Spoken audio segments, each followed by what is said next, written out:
So welcome everybody, nice to see you all here, and welcome to the first of our Zoom events discussing specifically the implications counselling that we offer to all of our surrogates here at Brilliant Beginnings.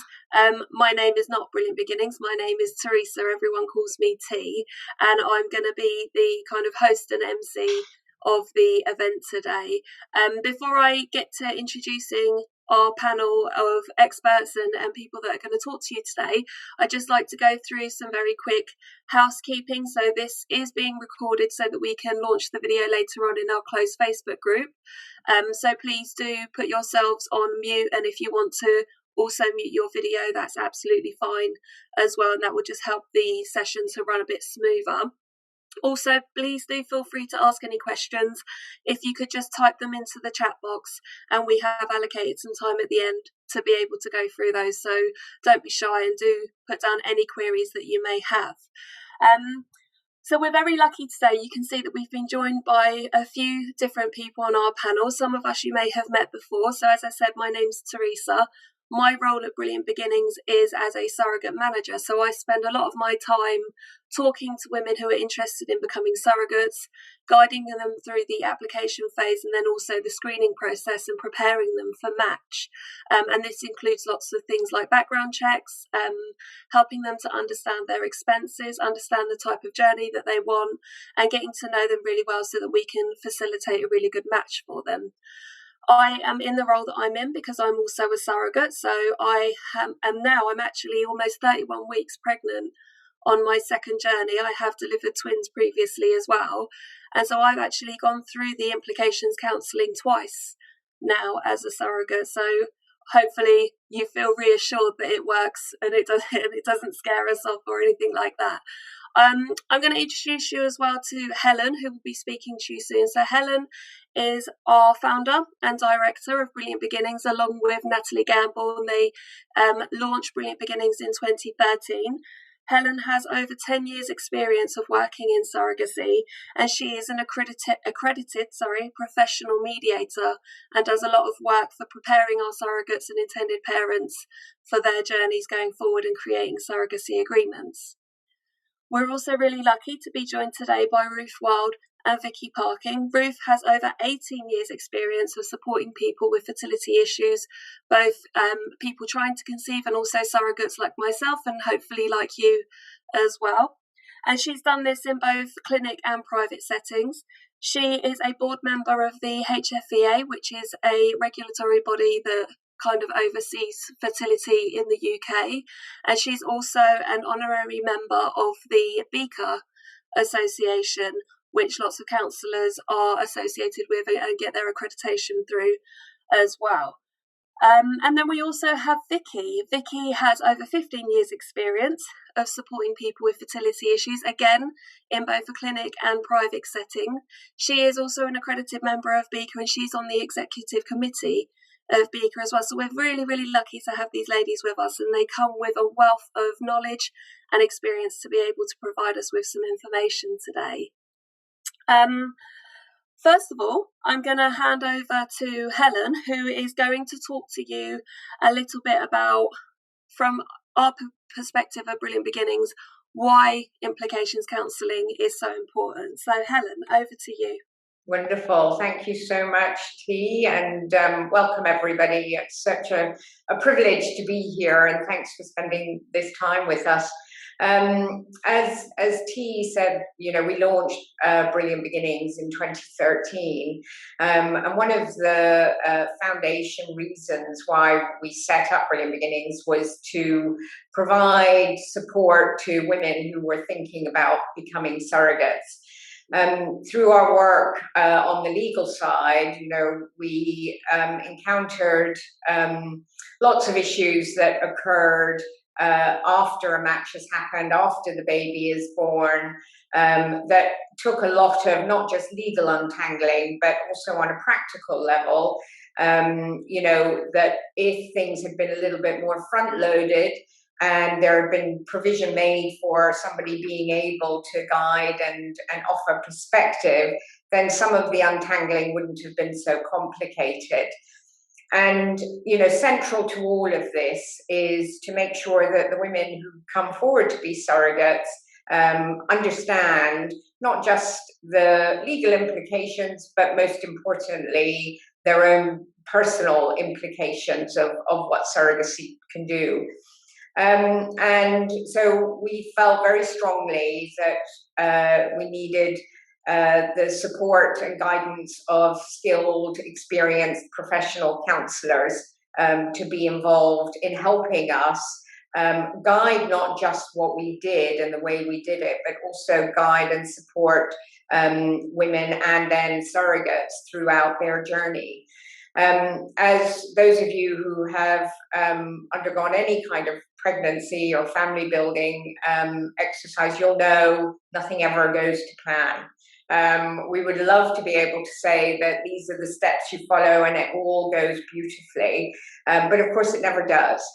And so being able to consider some of the decisions that you need to make or you will need to make along the way will just help to unravel some of those key aspects that will then mean later on in the journey that they're not becoming more tangled up.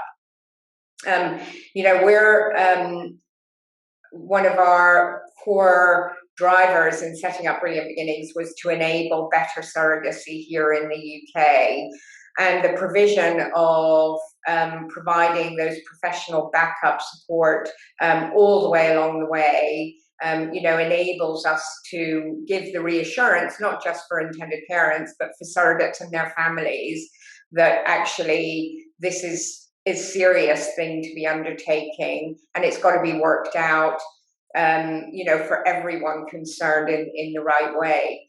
So we took the decision to offer mandatory counselling for all of our would-be surrogates being matched. And this was really, to be able to provide the surrogate and their partner or husband or wife the free space that they might need to ask some of those questions about themselves, about their journey, and to air any questions or concerns. And this is where obviously Ruth and Vicky come in terms of backing that up, being able to provide that very safe, confidential space, and then potentially being able to guide them along the way once a match has happened, and we can build that in. As we have evolved over the last few years, we have also encompassed mandatory pre-birth counselling as well as post-birth counselling. And I'm not going to go into detail about that, but essentially it is to continue that exceptional care that we believe all surrogates, need and deserve. You're all doing just something quite extraordinary, and we want to make sure that you're happy and stable at the beginning, you're happy and stable at the end, and sometimes that counselling post-birth offers extra support that's needed. And again, not just relying on our team to offer that support, but making sure there is that professional backup along the way, and not assuming that there isn't something else that we might not have identified that is going to be important to the surrogate, her welfare and her family, which of course is paramount. This is something we live and breathe, and we couldn't do this without the support of our professional counsellors, and we've worked with Ruth since we set up. She helped guide our process, and we're very excited that Vicky's now come on board to help us with that. So that's really all I'm going to say. It's such an important part of the process to make sure that everyone has the support when they need it in the way that they need it, and we are just enormously grateful to Vicky and Ruth for what they do. Excellent, thank you, Helen. So what I'd like to do now is, just before I hand over to Ruth and Vicky to offer their insight as experts and specialists in counselling, is just to talk to you from the perspective of a surrogate. As I say, I've been through this process twice before. Kind of what is the implications counselling from our standpoint, and what do we get out of it? So as Helen mentioned, as a standard, all Brilliant Beginnings surrogates are offered 3 sessions of implications counselling throughout their journey. So one of those sessions, or the first session, takes place during screening, and this is to give us an opportunity to explore all of the amazing, brilliant, strange things that may come up during your surrogacy, to give you that space to think, knowing myself, how will I react to this? How am I likely to feel about this? And to give you the chance to explore all of those things. We offer a pre-birth session as well when you are at a certain point in a pregnancy as a surrogate. And this will largely look at, preparing for delivery, how the journey has gone so far, taking into account that this delivery will be unlike a labour that you may have gone through previously for your own children. By the very nature, there are more people involved with a surrogacy delivery, and so being able to explore what feels right for everybody, and how you might like things to go, and your feelings about those different dynamics. And then, as Helen said, there is the post-birth session, which is offered, which again is giving you that space to reflect on how that experience went, and did the delivery go the way that you expected it to? Was it everything that you thought it would be, and how are you feeling now? What is your headspace now? What I hope you pick up from what I've just said is that actually none of those sessions are like a therapy session as you may have understood them to be before, or a counselling session as you may have understood them to be before. Ruth and Vicky are not trying to therapise you. They are not trying to uncover hidden traumas or anything like that. It is giving you a safe space to be able to explore your own thoughts and feelings on stuff. And what we get a lot of surrogates coming back to us and saying after they've even just had that first session in screening is that they think it's a really good idea, and actually they really value that support and would like more sessions with our counsellors to be embedded throughout their journey. And this is absolutely something that we can do. We will work with you to think about how many sessions do you feel would be right for you? At what point would you like those sessions? Do you want them throughout? Would you like them to be quite early on or post-delivery? And the cost of those is covered by your intended parents. So we help you to embed those into your expenses as well. Another point that Helen raised is that obviously with the implications counselling, it's quite important for us that your partner or your main supporter is present with you to be able to hear some of the things that you might have to say, and to really understand sort of about their role as a supporter. And that is really important. It is important for them to have insight into how a surrogacy is different from a delivery or a pregnancy that you might be having for yourself, especially if your supporter is your partner. It gives them insight into some of the other wider kind of topics around surrogacy that they may not have thought of, like going through treatment and having to deliver a surrogate baby, the relationship with the intended parents, some of these things that people maybe wouldn't have thought about from the beginning. And it allows them to understand more about their role of the supporter as well, and that it can often, will often go beyond helping with childcare or giving you a foot rub at the end of the day, or running out to the shops. That there is many layers of support, and it's good for them to understand that and think how they may respond to different situations as well. And it gives them the opportunity to also explore their own feelings on different aspects of the surrogacy, so that really you are going through this journey together. And when we say that they are your supporter, they really are that. They are there supporting you all the way through, and they really get how important their role is as well. Okay? I feel like I've spoken far too much. So now I am going to hand over to Ruth first of all. Ruth, if you wouldn't mind by starting off and telling us a little bit about kind of how the counselling session takes place and what platforms you use for that. Sure, thank you, T. It's so lovely to be here. I can't tell you, and to be part of Brilliant Beginnings. And as Helen said, I've been a part of this for a very long time, and it's just been such an honour to meet so many surrogates. And I mean, absolutely. I can't yet go into the detail, Teresa, without sort of banging on a little bit about the people that might be listening to this, and just what an amazing gift it is that you are considering.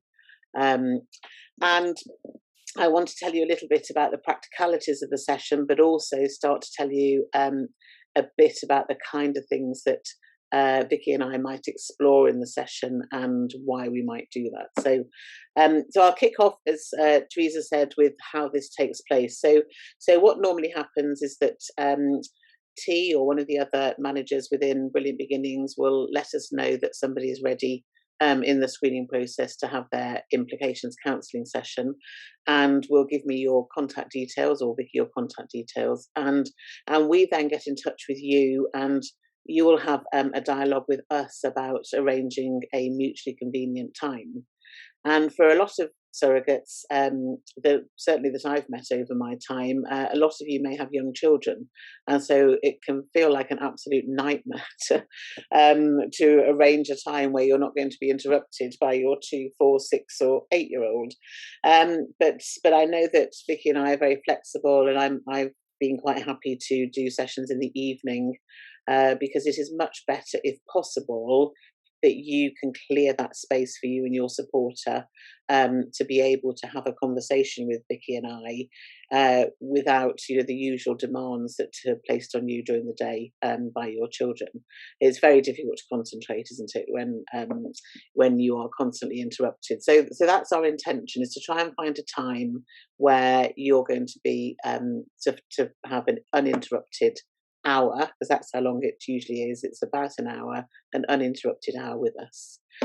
And we do this once we've agreed on a date. We would then ask you, which kind of online platform would be best for you. I think that pre the pandemic, not many people had Zoom, so I was quite often doing FaceTime or WhatsApp sessions or Skype sessions. But I think that a lot of people now have Zoom, and that seems to be the platform that most people use. But we're both very flexible.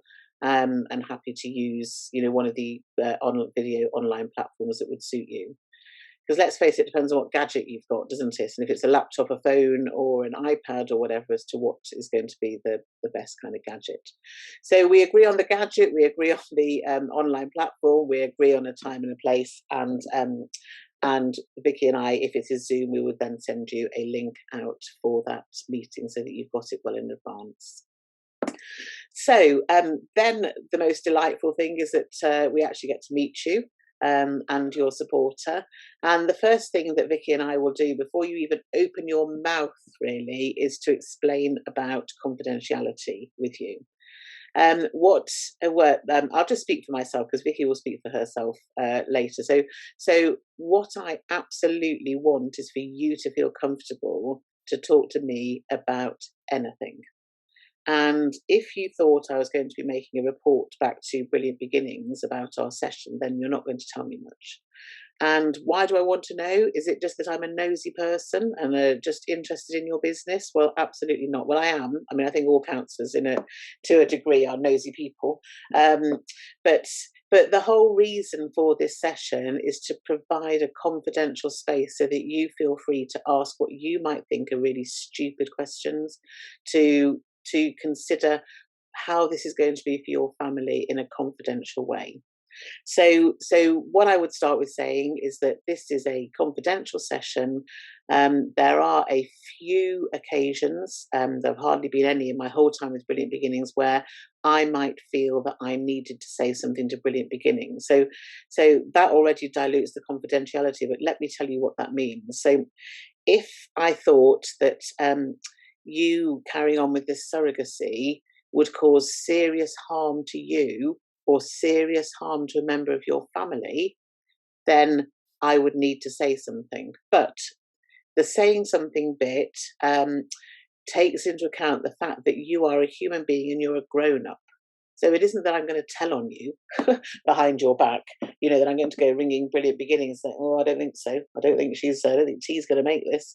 It really isn't that at all. It's that I would discuss with you and encourage you to be open with Brilliant Beginnings, because the thing is that we want this to be a success for you. You know, we absolutely want you to have a good outcome. There's so much focus sometimes, isn't there, on you know, the wonderful thing of handing a baby over to the intended parents. But at the end of the journey for a surrogate, we want you to feel so proud of yourself, so good about what you've done, and for it to have been a real life enhancing experience. And if I do have serious concerns and I discuss them with you, it may not mean the end of your surrogacy journey. It may mean that we just talk about what support you might want, and that, you know, T's already said that there's scope for putting more counselling sessions in. It may not even be counselling. It may be a physical issue that you have, or some issue about your child or your children that we might be able to address. So we want you to be open with us as the counsellors, and we can have a discussion with the counsellor, with me or Vicky first, as to how we might want to deal with this, with the, if you like, the management of Brilliant Beginnings. So it gives you the opportunity to chew the fat with us in a confidential way. And I can't think, T and Helen, correct me if this, I can't think of a time where I've told on a surrogate. I mean, you know, where you know, I think that T and Helen would love me to spill the beans on what goes on in the counselling session sometimes, and it's to their, you know, to their frustration in a way that that I say, well, no, not doing it. But would encourage. I mean, what I have done sometimes is said to Brilliant Beginnings that this woman is going to make a fantastic surrogate, but I don't think it's the right time in her life. And sometimes that's meant that I've encouraged you to maybe get whatever it is out of the way in your life and to come back to Brilliant Beginnings in 6 months' time, maybe when things are a bit more settled in your life. So that's the kind of things that that would happen as a result of the session. But for 99% of surrogates, I don't breathe a word, and it stays with me as the counsellor, which is the most important thing. So, having set this up online and set the scene with you about confidentiality, normally what I find is that I think nearly every surrogate and their supporter starts to breathe out, having held their breath, thinking that they're going to be assessed. That, you know, you've had your tea, you put the kids to bed, and then there's like this thing you've got to pass, you know, this sort of exam you've got to pass by seeing the counsellor. Well, it's just not like that. So I think by the time I've explained about confidentiality, it's like, oh, okay then. Okay, we can just relax and be ourselves, because that's what I want, is for you to be able to relax and be yourselves. Because the next thing that usually happens in my counselling sessions is that I then want you to kind of give me some kind of autobiography. So I'm really interested in who's in your life, what's in your life, what your day-to-day is now. So if we're talking about a before, during and after of a surrogacy journey, it's like putting a pin in the map as to what your life is like before the surrogacy journey. Significant relationships that you have, support is always very important to find out about, but particularly I'm, you know, I said I was a curious sort of person, but interested in your life story. And there is a reason for this exploration, and that is to really take note of any adverse events that you may have had in your life, or any sort of significant events. So any bereavements that you've had. I speak to people where they've had relationship breakdowns, where there may still be tricky relationships with ex-partners, for example. There may be child custody battles that might be still going on. So what I'm interested in is what kind of losses and disappointments that you may have had, what kind of stuff you're coping with, and what your feelings are about those. Because you know, I can speak to people and I think, oh my goodness, I don't even know how you get out of bed in the morning, you know, with the kind of stuff that you've got going on. But a lot of people have a lot of resilience and are able to cope with a lot. And I may speak to somebody else who's maybe I don't know, lost a grandparent and is absolutely wiped out by it. Because we're all different, and I'm particularly interested in you, not the person I saw before or the one I'll see after. It's about you, because what can happen right at the end of the journey, well, it's not a can, it's a does happen, is that, you know, that what the Daily Mail is particularly interested in, of course, is surrogates that don't hand babies over, isn't it? I mean, this is kind of the headline news, or, well, there isn't any really, because it doesn't really happen. But this is sort of what the Daily Mail would have us believe is that it's very difficult, and how could surrogates hand a baby over? Well, one of the things when I'm thinking about your life events with you, your significant life events, is that there is no getting around it, that when you hand a baby over, as well as the elation that you will feel, you will be left with a feeling of loss. So, and it's a funny thing to explain, really, because you've known about it, you've anticipated it, you don't want this baby for yourself, so it's kind of like everything's gone right and I've handed the baby over. But it's the loss of kind of this particular activity in your life, the loss of the pregnancy, the loss, although you won't lose the relationship with the intended parents, hopefully, but it's a different sort of relationship once a baby's been handed over. And so a lot, what I suppose I encourage surrogates to think about is that you probably will experience some sort of loss, and it's okay, it's normal. But it may trigger something if you've had some significant losses in your past history. What's so lovely, though, is that Brilliant Beginnings do include pre and post birth counselling. So it's not like you've got to kind of think about this at the beginning of the journey and anticipate it happening. Vicky and I will be there to help you process any feelings of loss that you may have at the end of the process. And for a lot of people, it's so important to, when I say record, but kind of indelibly imprint on your brain the moment of handing babies over, because that kind of mitigates against the sadness that you might feel that it's all over. I mean, a lot of you will be feeling relief, obviously, because you'll hopefully be feeling a bit better physically, but and that it's all gone well. But there is also, I'm bringing the fact there is also some sadness. So along with this exploration of your kind of life history that I'm interested in, and your partners, or I mean, if it's your mum who's your support, I'm not going to delve deeply into her family background. Don't worry, you can reassure her about that. But if it is your partner, then obviously their distresses and disappointments are going to be yours. So we will look a little bit at your partner too. But again, I must emphasise, not in terms of any assessment that I'm making about whether you're going to be a good enough surrogate. This is purely in terms of what you might need to process in terms of the amount of support you might need, or what might need to be put in place for you. The other thing that's really important is that you are electing, or you're thinking about, people who are watching this are thinking about it, I imagine, that you are thinking about embarking on this most amazing thing. And I think it's important to consider how surrogacy fits into your hopes and plans for the future, and what your long-term goals might be. So this depends on where you are career-wise, where you are with your own family, maybe what hopes and dreams you might have about doing some further education for yourself. So I've met people with all sorts of big long-term plans. One of those might be that you don't yet quite know whether you finished your family, for example. And I know that Brilliant Beginnings sort of share my view on this, that as much as possible, we would like you to have finished your family before you embark on surrogacy. I mean, that's not to say, especially with some of the young women that I meet, that you might go on to meet another partner or a new partner or something later in life, but with your current partner that you're with, this is likely to be go a bit more smoothly psychologically if you can feel that you've finished your own family.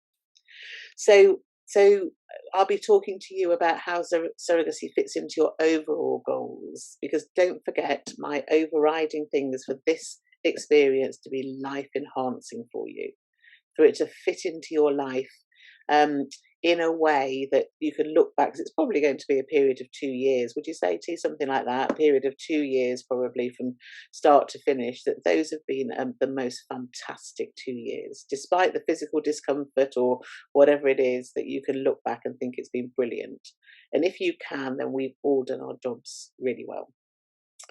So as part of your hopes and plans for the future, I'm obviously interested in, why on earth are you doing this? And that's actually what I'll say to you.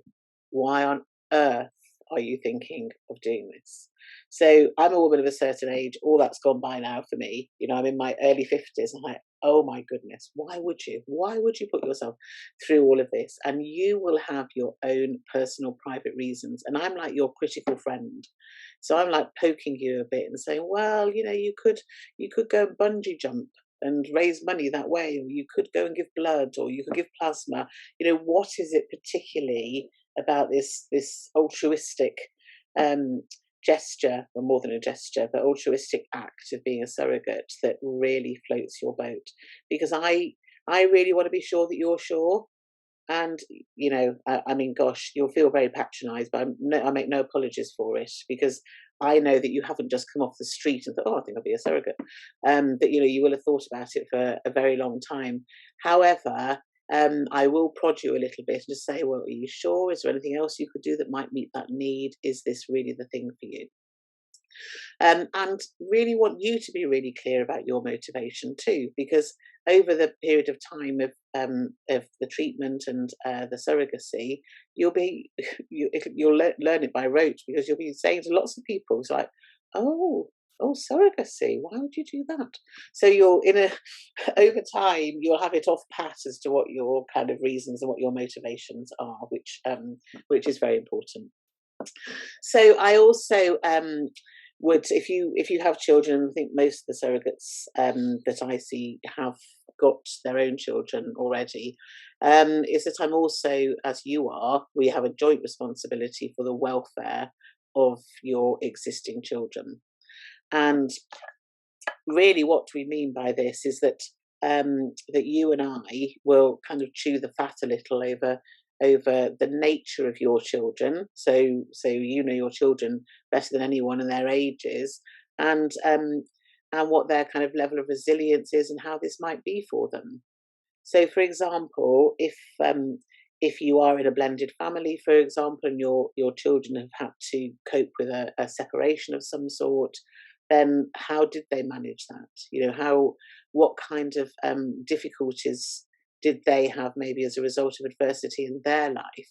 And again, remember, it's not a pass fail. It's not, oh my goodness, your children suffered when their dad left or whatever. Well, of course they're going to suffer when their dad leaves. It's a no-brainer, isn't it, that they are? But it's about, what do you think they need? What might they need if their mum is sort of otherwise occupied, or has lots of appointments, or perish the thought, because this kind of thing could happen, that you end up having to spend a couple of days in hospital, more appointments, I mean, all the rest of it. What might your children need? And I think that it's very important that that you're able to make plans. So if there are particular needs that your children have, that you can plan for them, rather than which I think a lot of people do in life generally, is kind of putting your fingers in your ear and kind of hoping it doesn't happen. We do not want a bad outcome for your children. And one of the things that is really important, that I want to help you with, is how to talk to your children about the surrogacy arrangement and what might be important at the end.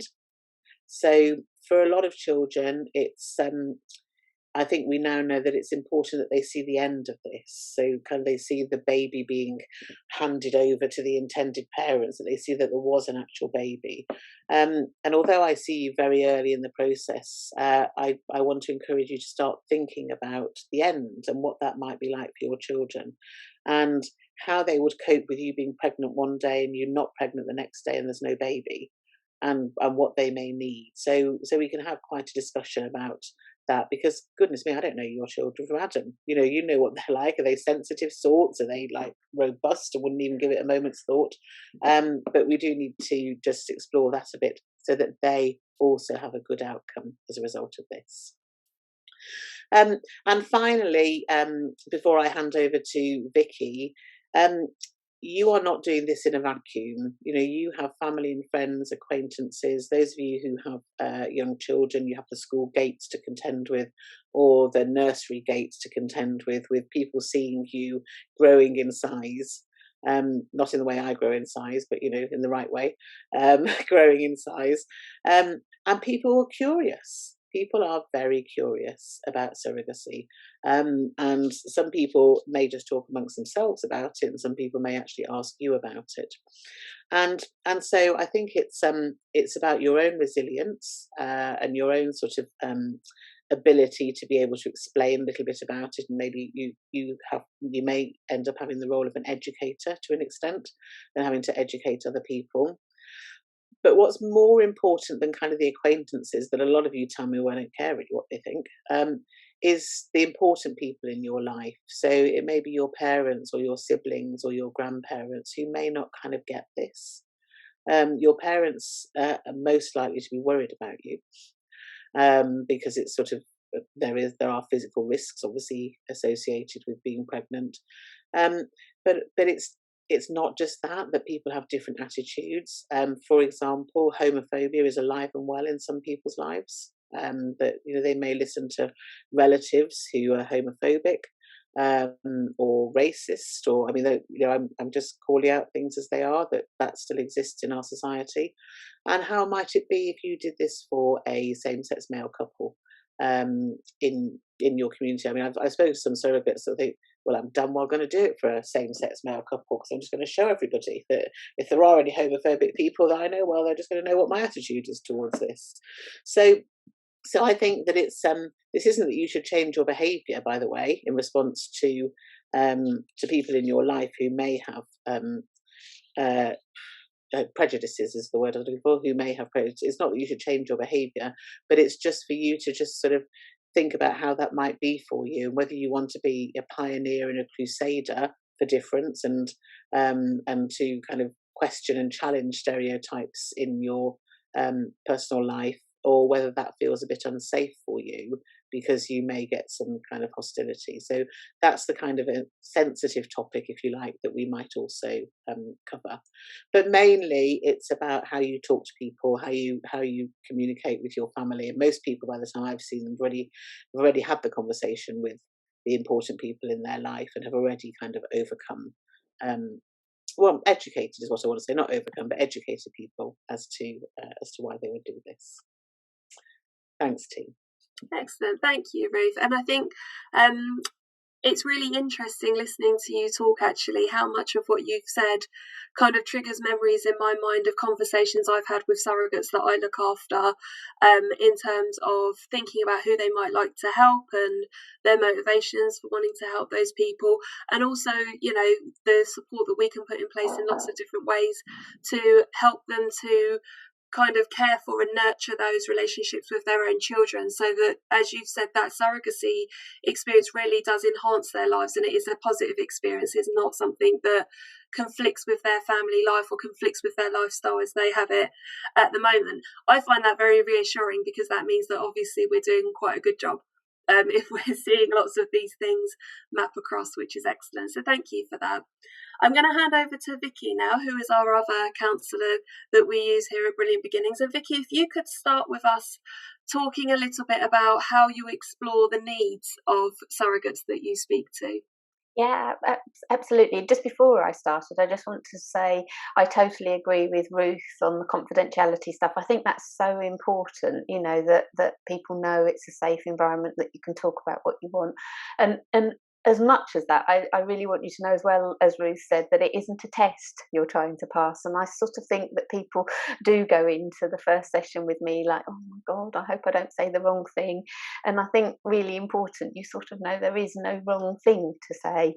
And I think when T asked me to do this talk today, and I was thinking about, what do we explore in a session? What do we think about?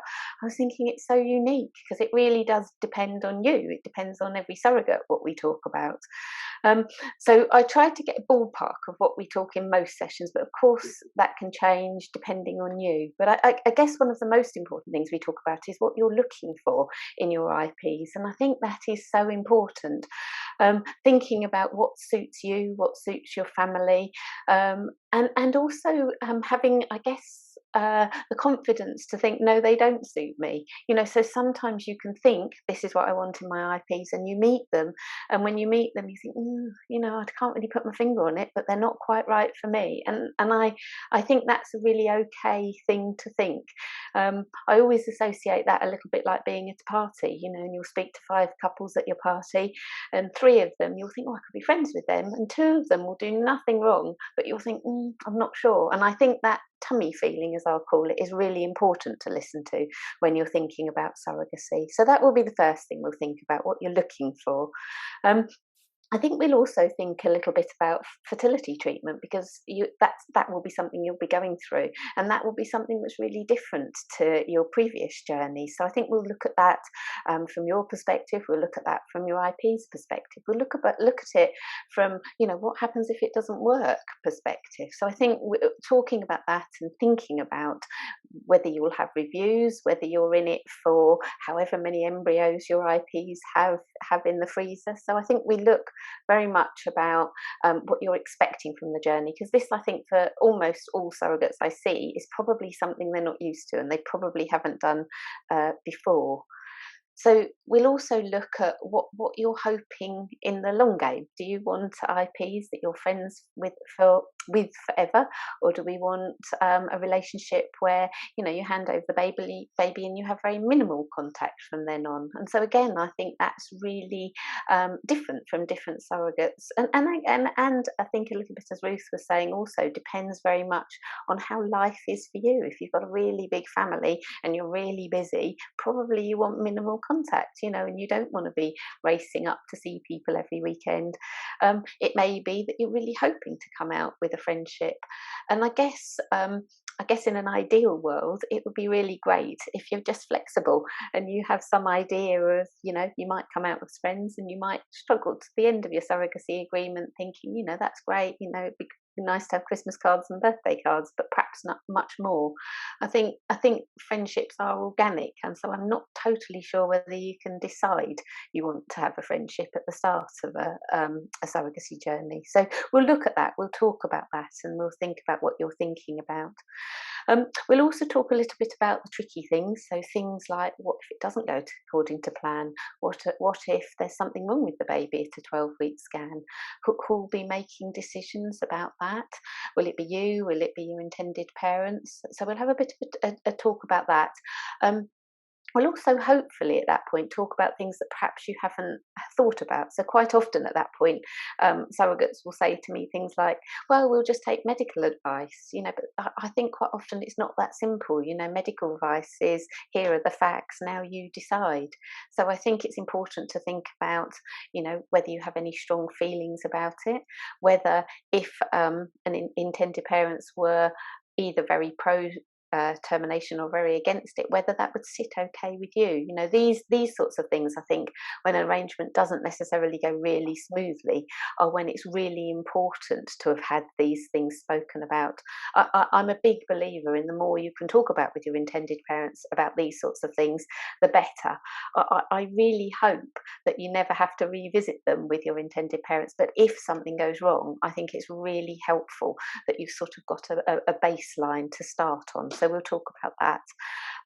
We'll also talk about expenses. I think these can often be the elephant in the room, really, and shouldn't be. I think there's something that you need to talk about really soon. There's no point spending lots of time with intended parents if they don't match. Obviously, with Brilliant Beginnings, that I think is a real plus point in lots of that sort of groundwork is done for you. But talking about it still is important, and for you to think about what you need as well, I think, is really important. Again, I think expenses being paid in a very easy way is helpful. I think it can feel initially like it's okay that you have to ask initially, can I have some money for vitamins? Can I have a train fare? But actually, I think maybe sometimes that can be frustrating for some people. So thinking about whether you want to ask or whether you want something set up so it's just there and you don't have to ask, I think is important. So we'll look at expenses. We'll look at how you see your ideal labour and delivery. I guess we'll all be aware that things don't necessarily go to plan, but we'll talk about what you're hoping for your labour and your delivery. And we'll talk about, and I agree so much with what Ruth said about how you might feel after your delivery, what you need in place, what support you've got. I think we'll also talk quite a lot about really factoring out your intended parents at this point. I think really well-intentioned intended parents can think they're going to be there for you, that they'll support you after your delivery. But I think it's also really important for us, if you like, to really consider that very likely they're not parents yet, and so they haven't really realised how time-consuming a newborn baby is and how they are really going to be out of the picture for a little bit. So I think being ready for that sort of sense of loss, not only in terms of the baby, but these new friends you've made, they are going to fade into the background a little bit, even if it's just temporarily. So we'll look about that. We'll talk about your previous pregnancies, whether they went according to plan, whether there were anything that we can learn from those in terms of what we need to put in place for this delivery. And I think that one is really important. Very likely you've got a lot of experience of what you want to happen, but also perhaps what you don't want to happen. So thinking about that, I think, is really important.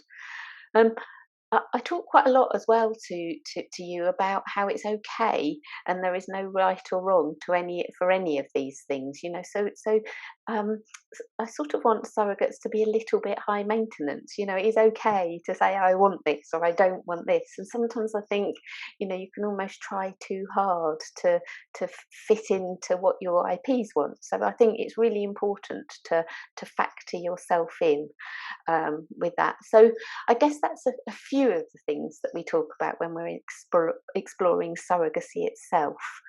Do you want me to talk about logistics and further counselling when that might be?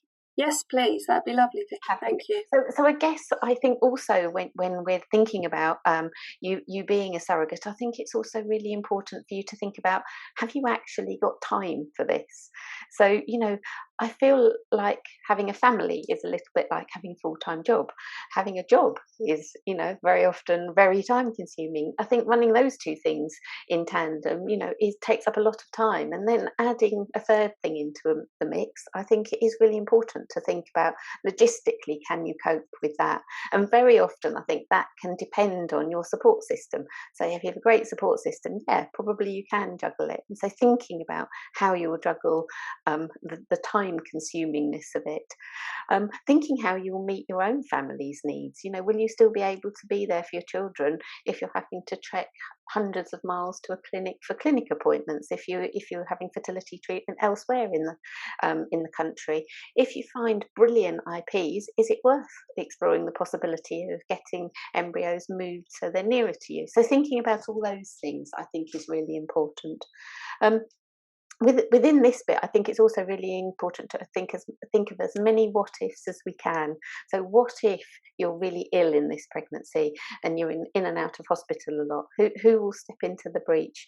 What if you're really sick in this pregnancy? What if you have to have an unexpected C-section in this pregnancy? How will your family cope? How will you cope? Does it feel manageable? So I think it is really important to think about the worst case scenario and feel that, yeah, even if the worst case happens, I can still cope with it. So I think that's really important.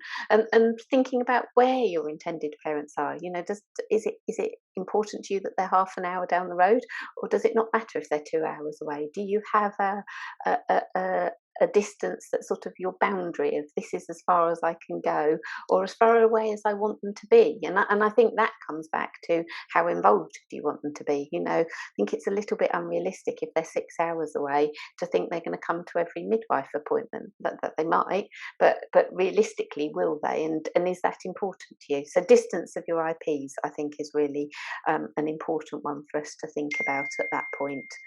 I think we will also look at when more counselling might be needed. And I think this is a really important one. And I think the pre-birth counselling that Brilliant Beginnings offer and the post-birth are really vital.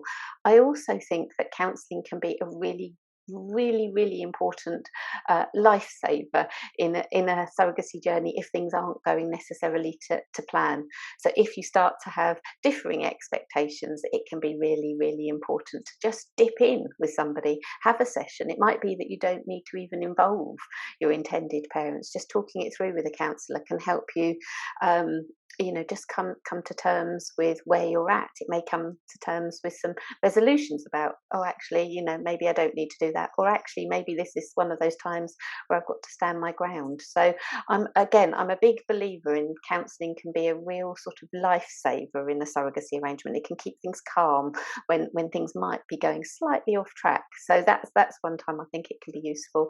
And after a delivery, I totally agree with what Ruth was saying about how I think even when, and in fact, I think it can be a funny experience, because I think you have this joy of you've completed this journey, you've seen this amazing end to your journey. So you have this happiness over here, and then at the same time over here, you have this huge sadness. So I think it's a bit confusing for our brains in that we're happy and sad at the same time. So I think that sense of loss is huge. You lose your friends that you've made for a little bit of time at the very least, and you lose this pregnancy, which is suddenly gone. And of course, at this time as well, your hormones are going completely crazy, trying to make you want to hang on to this baby and not give it up. So there is such a lot, I think, going on for you at that point. So just having, a little bit of a debrief, I think, at that point can be really, really important. So those are just a few of the times, and I'm sure there are about a million other times when additional counselling can also be helpful. So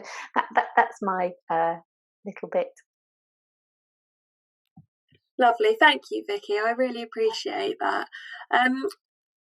At this point, we'd like to welcome those ladies that have joined us to ask any questions. There hasn't been anything that popped up in the chat box, but if there is anything that any of us have said in today's session that you are more interested in, or any queries that you have, now is the time to raise that. Everybody's being very quiet. I have to assume that you have just done a fabulous job, ladies, in explaining about counselling and the value of it. I will thank you very, very much for joining us today, and for allowing not only our BB surrogates and the women in the group to understand more about surrogacy, but also giving them the opportunity to meet you and to see your faces, because obviously for us at BB, those relationships and that quality of service and that communication that we have with our surrogates is so important as well. For anybody who's watching this video later on, please do feel free to comment underneath the video, send us some follow-up questions. We are always happy to talk, and we're always happy to explain more about the support that we provide here at Brilliant Beginnings as well. Until next time, thank you very much and take care.